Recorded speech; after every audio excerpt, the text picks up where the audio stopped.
Et salut les amis et bienvenue dans cette nouvelle vidéo. Je suis encore ravi de vous retrouver cette semaine, c'est trop cool.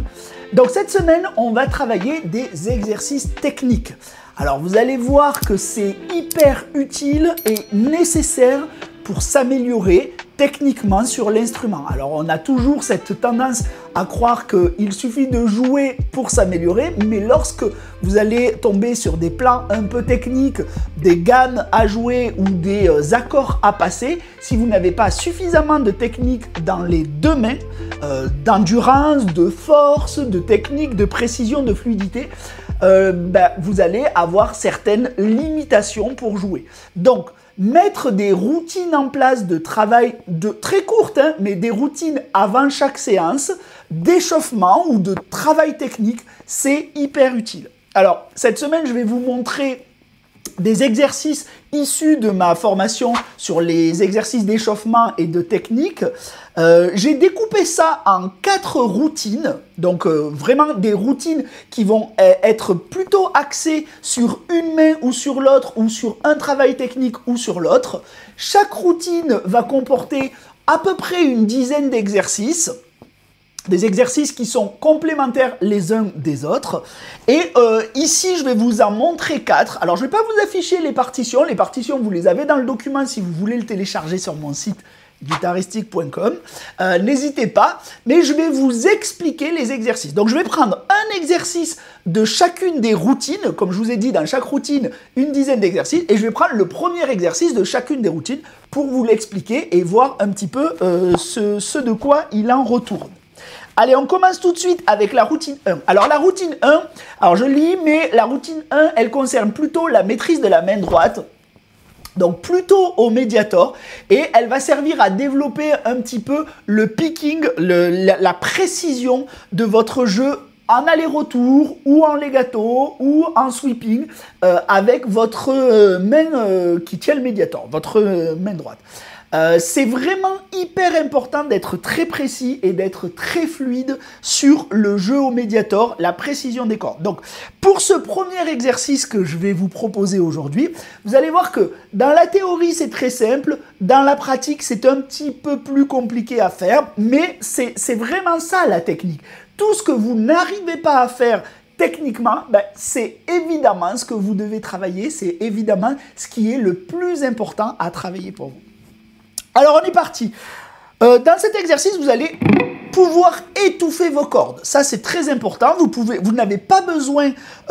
vous pouvez développer avec des cordes pas étouffées, mais dans ce premier exercice, vous n'en avez pas besoin. Vous pouvez étouffer vos cordes. Alors, pour étouffer vos cordes, rappelez-vous que vous venez poser le plat de vos doigts ici sur les cordes sans appuyer sur les cordes. C'est-à-dire qu'il ne faut pas que la corde entre en contact avec la frette. Si elle entre en contact avec la frette, vous aurez une note. Donc là, l'idée, c'est vraiment de juste venir poser les doigts sur les cordes très très légèrement pour avoir un son de corde étouffée. Et voilà ce que vous allez faire. Vous allez partir avec votre médiator sur la corde de mi grave et vous allez jouer 2 coups. Alors, pourquoi je ne vous dis pas si c'est des croches ou des doubles croches? C'est parce que ça va vraiment dépendre de votre niveau du moment. L'idée, ça va être de jouer un aller-retour sur chaque corde. Au début, vous pouvez même regarder vos cordes, il n'y a aucun souci là-dessus, mais très rapidement, il faudra lever un peu la tête. Donc, je me mets sur la corde de mi grave et je joue un aller-retour. Derrière, je vais sauter la corde de la et aller jouer ce même aller-retour sur la corde de ré. Je vais remonter sur la corde de la, celle que je viens de sauter, et je joue mon aller-retour. Je saute la corde de ré, je vais sur la corde de sol et je joue mon aller-retour. Je remonte sur la corde de ré, celle que je viens de sauter, et je joue mon aller-retour. Je saute la corde de sol, je vais sur la corde de si, je joue mon aller-retour. Je remonte sur la corde de sol, celle que je viens de sauter, je joue mon aller-retour. Et je finis sur la corde de mi en ne jouant qu'un coup, qu'un aller. Alors, je vous fais l'exercice très doucement.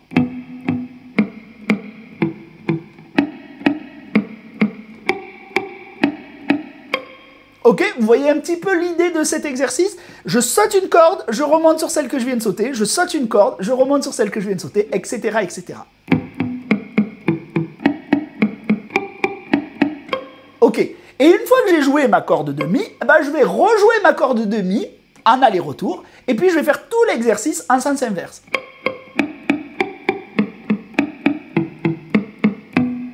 Alors, vous voyez, même si les cordes sont étouffées, même si j'ai pas de son au niveau de, j'ai pas de note au niveau de ma main gauche, il y a quand même une mélodie de la corde étouffée qui va se dégager. Donc, je vais essayer de l'enregistrer pour savoir si quand je joue, je fais une erreur ou pas.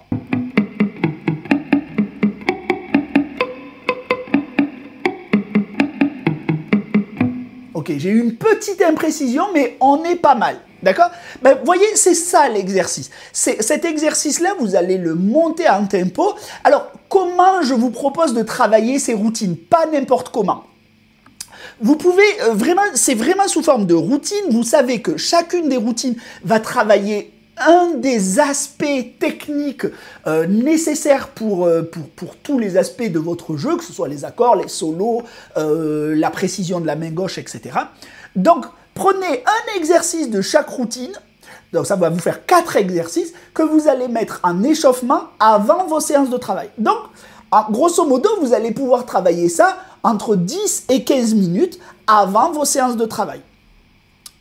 Une fois que vous maîtriserez bien un des 4 exercices de votre routine, ben vous le changez par le suivant de la même routine. Et donc, vous avez toujours 4 exercices à travailler avant votre séance de pratique instrumentale, vos accords, vos mélodies, vos solos, vos morceaux, tout ce que vous voulez.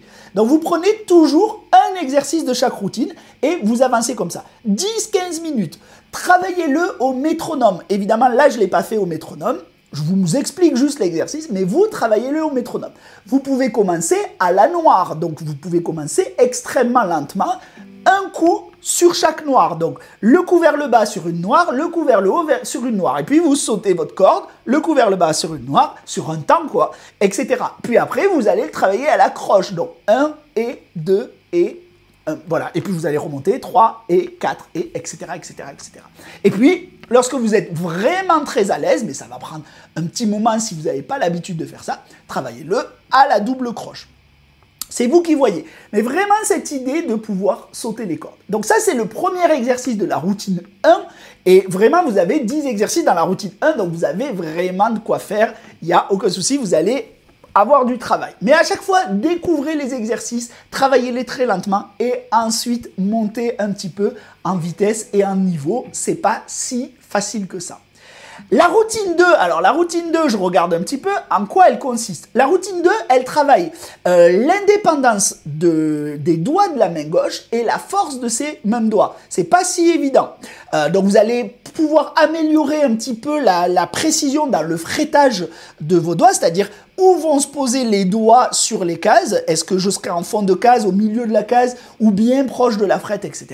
Et puis la force de vos doigts de la main gauche. Alors je vous ai préparé un exercice. Je me le retrouve. Oui, ici, ça va consister à faire des petits accords, des mini-accords à 2 doigts. Donc, ce sont ce qu'on appelle des dyades, des accords à 2 sons. On va être basé ici sur les cases 5, 6, 7 et 8. Et on va commencer sur la paire de cordes ici, qui est la paire de cordes de si et de mi aigu. Vous allez venir poser vos doigts en diagonale ici avec l'index sur la 5e case de la corde de si et le majeur sur la 6e case de la corde de mi. Et là, vous allez gratter votre petit accord. Alors, soit vous le grattez au médiator, soit vous le pincez en hybride picking. Moi, c'est exactement ce que je fais, c'est-à-dire médiator sur la corde de si et mon majeur sur la corde de mi. Je vais venir pincer comme ça. Si vous jouez au doigt, vous pouvez même pincer pouce index, puisque, je vous le rappelle, dans cet exercice-là, on ne travaille pas vraiment la main droite, on travaille plutôt la main gauche. Mais après, rien ne vous empêche, si vous voulez travailler plusieurs techniques de la main droite, de rajouter à ça une fois l'hybride picking, une fois le gratté de médiator, et puis une fois le pincé pouce index, si vous voulez. C'est vous qui voyez. Voici l'exercice. Je vais pincer mon accord, et puis ensuite, je vais inverser mes 2 doigts. Ça veut dire que mon index va descendre et mon majeur va monter. Je vais passer maintenant sur la paire de cordes du dessus, c'est-à-dire sol et si. La paire de cordes du dessus.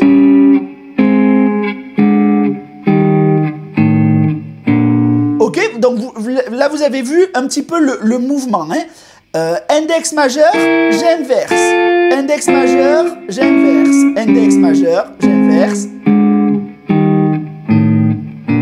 Ok, c'est bon. Ensuite, je vais passer sur les cases, donc 6 et 7, le groupe d'à côté, et je passe sur la deuxième paire de doigts, c'est-à-dire majeur annulaire.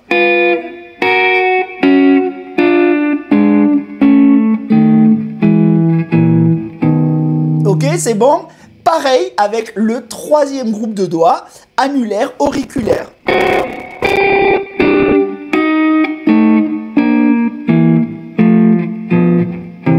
Bon, je suis moins agile de ces derniers doigts. Et ben, c'est vraiment un constat que je dois faire. Et exactement pareil, je dois le travailler moi aussi. Pareil, métronome,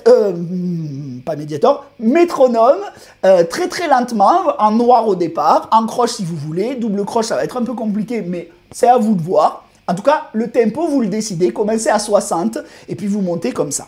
Allez, je vous fais l'exercice en entier en enchaînant.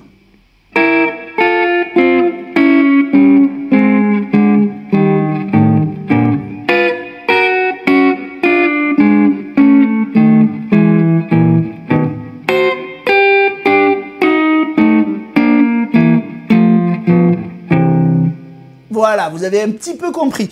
Là, j'ai encore des petits défauts. Hein. Je vois bien que ces deux doigts ont un petit défaut. Ces deux doigts s'écartent beaucoup lorsque je fais cet exercice. Donc, c'est un exercice que je devrais, moi aussi, mettre dans ma routine. Vous voyez, en tout cas, le principe et pourquoi il faut le travailler. Voilà, c'est très, très important d'avoir cette indépendance des doigts, cette précision et cette force. Les pianistes travaillent ça à longueur de temps. Nous, les guitaristes, on ne met pas assez en place ce genre de routine technique et d'échauffement. Donc ça, vous pouvez le faire. En plus, j'adore ces exercices d'échauffement et de routine parce que quand je ne suis pas motivé ou que je ne sais pas quoi travailler ou que je me sens papillonner, je sais que là, j'ai des exercices avec une procédure, une routine, quelque chose que je peux mettre en place sans avoir à trop réfléchir à ce que je vais faire. Donc c'est quantifiable, donc c'est plaisant de pouvoir quantifier parce qu'on voit ses progrès et puis j'ai pas à réfléchir énormément. Allez, je me prends un petit coup de café. J'ai oublié mon café, il doit être froid.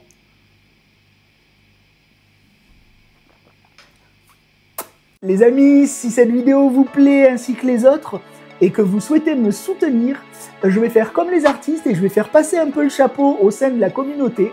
Je vous ai mis en description un lien Tipeee pour me laisser un petit pourboire. Je préfère faire comme ça que de vous inciter à acheter un produit dont vous n'avez absolument pas besoin avec des partenariats commerciaux un peu farfelus. Donc je vous laisserai aller regarder dans la description. Et puis la vidéo reprend tout de suite. Voilà. Allez, on va passer aux exercices de la routine 3. Alors, attendez. Je cherche un petit peu. Qu'est-ce que la routine 3? La routine 3, c'est la fluidité, le contrôle du jeu en legato. Alors, vous savez que dans le jeu en legato, alors ne pensez pas que le jeu en legato, c'est uniquement pour le métal ou le rock un petit peu progressif comme ça. Le jeu en legato, vous allez forcément le retrouver aussi dans le blues, dans vos solos. C'est plutôt ce travail technique des hammers, des pull-offs, des choses comme ça qui vont vous servir à fluidifier votre jeu de solo. Donc c'est plutôt ça qu'on appelle le jeu en legato ici. Et ici, on va travailler plutôt la main gauche et la force des doigts dans la main gauche. Donc la précision et la force des doigts dans la main gauche. Alors, je vais aller retrouver mon petit exercice. Hop, voilà. Ah oui, ça y est, c'est bon, je me rappelle.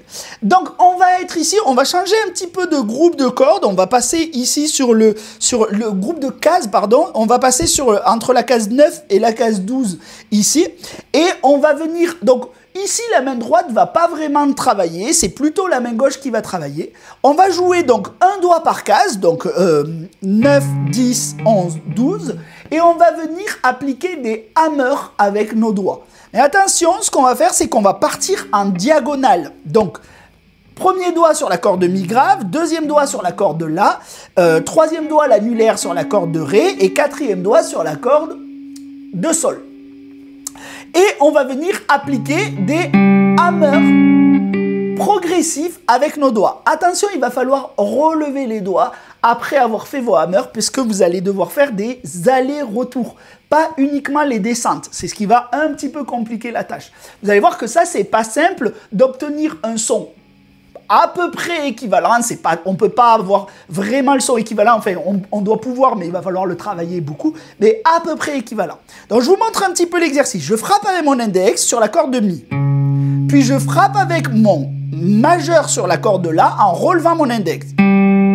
Je frappe avec mon annulaire sur la corde de Ré en relevant mon majeur. Je frappe avec mon auriculaire sur la corde de Sol en relevant mon annulaire. Alors là, vous voyez beaucoup moins de force. Voilà, j'essaie, hein. On y va.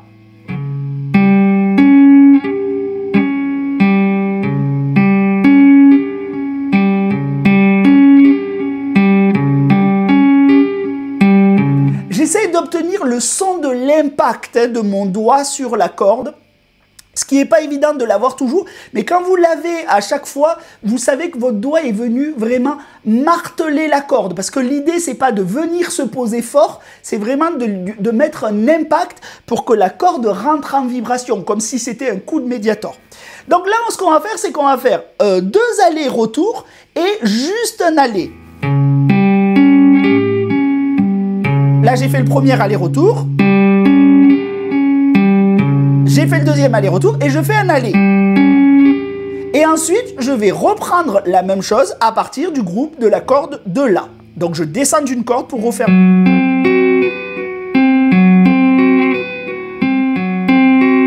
Une fois que j'ai fait juste mon aller après mes 2 allers-retours, je recommence à partir de la corde de Ré.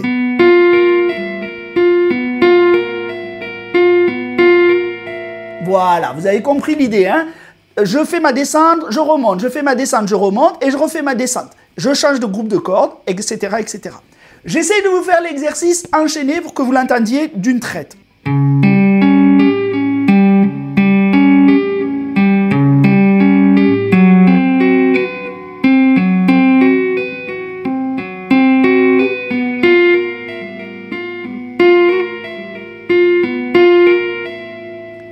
Vous voyez, j'essaye d'avoir un son suffisamment audible à chaque frappe de doigt. C'est pas encore l'équivalent, hein, mais voilà, c'est un exercice à travailler, à mettre en place encore une fois dans votre routine. Vous allez voir qu'au début, pour ceux qui n'ont pas l'habitude, c'est pas évident du tout, hein, ça demande quand même pas mal de force. Si vous sentez que vous avez un manque de propreté dans le son, c'est-à-dire que soit vous touchez les cordes autour, soit il y a des cordes qui se mettent à résonner par sympathie, vous pouvez très bien venir étouffer avec votre main droite un petit peu les cordes devant l'exercice. D'accord? Donc vous avez votre exercice qui se trouve case 9 et 12. Et si vous venez mettre votre main au début du manche ou au milieu du manche un peu, sans forcément appuyer sur les notes, mais juste posez comme si vous vouliez étouffer les notes, vous allez nettoyer les cordes qui pourraient résonner par sympathie. Si vous n'en avez pas besoin, aucun problème. Si vous en avez besoin, j'ai perdu mon médiator. Comme c'est marqué dans la formation, n'hésitez pas à le faire. Donc vous avez, dans la formation, vous avez tous les détails, comment vous devez travailler ces exercices, le métronome, à quelle vitesse vous devez mettre tous ces exercices en place, etc. etc. N'hésitez pas à vous y référer, c'est important. Et puis vous avez surtout les partitions, les tablatures, vous avez les exemples audio qui sont nécessaires parfois pour se rendre compte de la mélodie que doit produire l'exercice. Donc écoutez les exercices audio, c'est hyper important. Vous les avez tous de tous les exercices, hyper important. Allez, on va passer à la 4e et dernière routine. Alors ne croyez pas qu'il n'y a que 4 exercices, hein. Il y a 40 exercices, il y a vraiment 10 exercices par routine, mais chaque routine, je vous en donne un ici dans cette vidéo. J'espère que ça vous plaît. Alors la 4e routine, elle concerne la synchronisation de la main droite et de la main gauche. Donc on est plutôt dans les exercices que vous connaissez déjà, que vous savez déjà faire, parce que c'est l'exercice déliateur par excellence qu'on vous donne tout le temps et que vous voyez tout le temps. Mais je vais vous apporter une petite subtilité à cet exercice que vous savez déjà faire. Donc là, c'est extrêmement important pour avoir une vraie synchronisation de votre médiator et de votre main gauche. Si vous avez besoin de changer de corde ou si vous avez besoin de jouer une mélodie, il faut que quand votre doigt se pose, votre main droite gratte la corde et il ne faut pas qu'il y ait de délai entre les deux, il ne faut pas qu'il y ait de latence. Et donc, c'est extrêmement important de travailler des exercices pour être très très précis à ce niveau-là. Donc, on y va, on va faire un exercice très très simple que vous connaissez sans doute déjà avec une petite subtilité. Alors, on retourne sur notre groupe de 4 cases à partir de la 5e case, la 5, 6, 7, 8 comme on fait d'habitude, et on va faire un chromatisme. Alors, le chromatisme, ça veut dire quoi en musique? Ça veut dire qu'on passe de demi-ton en demi-ton en avançant de case en case sur le manche de la guitare. Je vais commencer avec mon index sur la 5e case de la corde de Mi. Là, ici, je vais travailler uniquement en aller-retour au niveau du médiator, c'est-à-dire un coup vers le bas, un coup vers le haut, un coup vers le bas, un coup vers le haut. Allez, on est parti. Donc, j'y vais, je pars de ma 5e case, 5, 6, 7. Et lorsque je vais arriver à mon auriculaire, la 8e case, au lieu de rester sur la même corde, je vais changer de corde. Donc, je vais avoir un retour, mais sur la corde de La. Ce qui va m'obliger à enjamber la corde. D'accord? Si j'étais dans le bon sens, je continuerais à descendre et j'aurais pas besoin d'enjamber la corde. Mais là, vu que je suis dans un strict aller-retour, bas, haut, ma dernière note se joue vers le haut. Et je vais devoir enjamber la corde de La. Bas, haut, en changeant de corde. Là, je suis sur la corde de La. Donc, corde de Mi, corde de Mi, corde de Mi, corde de La. Ensuite, je vais passer sur ma corde de La et je vais faire 1, 2, 3 et 4. Hop, je passe corde de Ré.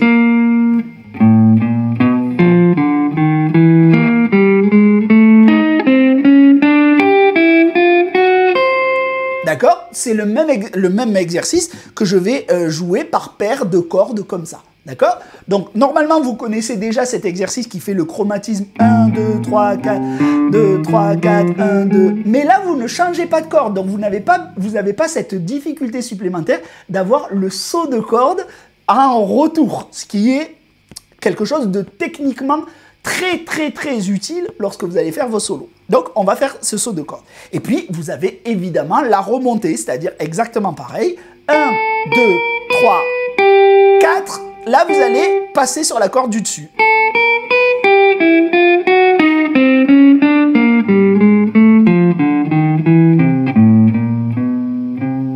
Bon, voilà, je me suis arrêté là, on aurait pu s'arrêter avant. Peu importe. Donc, vraiment, c'est ça l'exercice. C'est le fait de jouer notre chromatisme, 1, 2, 3, 4, en changeant le doigt 4. Alors, vous allez voir que dans les exercices d'après, vous allez changer non plus un seul doigt, mais 2 doigts, puis 3 doigts. Donc, ça va vous demander un petit peu de réflexion. C'est hyper important d'être capable d'être indépendant au niveau de ses doigts. Voilà cet exercice, il est super, c'est vraiment un exercice que j'adore. Allez, je vais vous donner un exercice bonus. Oui, je suis comme ça, je suis généreux, hein, je donne toujours des exercices en plus. Je vais vous donner un exercice en plus parce que je le trouve très très complet. Il n'est pas dans la formation, il arrivera dans un deuxième module, ça fera partie d'un parcours thématique, mais c'est un exercice que je fais faire à mes élèves très régulièrement parce que très très sympa. Alors regardez, l'exercice est très simple, je l'ai appelé l'exercice du Z. Parce qu'il va dessiner un Z sur le manche de votre guitare. Vous allez partir d'où vous voulez, mais au début du manche, peut-être la case 2 ou la case 3, allez, la 3e case. Et je vais partir de la corde de La. Donc sur la corde de La, je vais jouer mon chromatisme 1, 2, 3, 4. Ok? Puis ensuite, je vais descendre. Je suis sur le doigt 4 et je vais descendre 3, 2, 1 en diagonale. Puis je vais avancer 2, 3, 4 sur la corde de Si. Donc je pars de la corde de La, 1, 2, 3, 4, je descends en diagonale et j'avance jusqu'à mon auriculaire. Donc vous voyez, c'est pour ça que je dis que c'est l'exercice du Z, parce que ça forme un Z. Hein, j'avance, diagonale et j'avance. Et puis je fais évidemment le retour.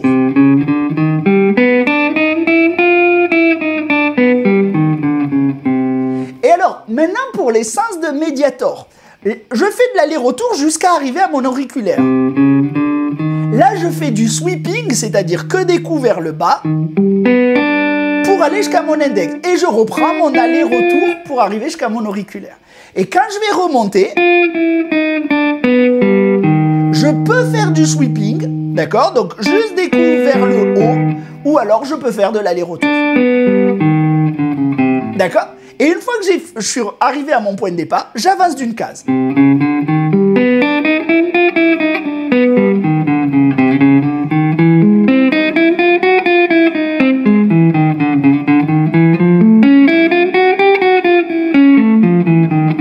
Voilà, et je peux avancer comme ça tant que je veux. Alors vraiment, ça c'était mon petit exercice bonus parce que je l'adore. Et donc je vous le donne pour vous faire plaisir parce qu'il est quand même très complet. On a le chromatisme, on a le sweeping, on a le changement de corde en diagonale. Vraiment excellent exercice. En plus on change de case, donc comme ça nous permet de changer les distances des cases. Vous savez que les cases ici sont plus larges que dans les aigus. Donc très très important d'avancer comme ça. Voilà les amis, j'espère que vous cernez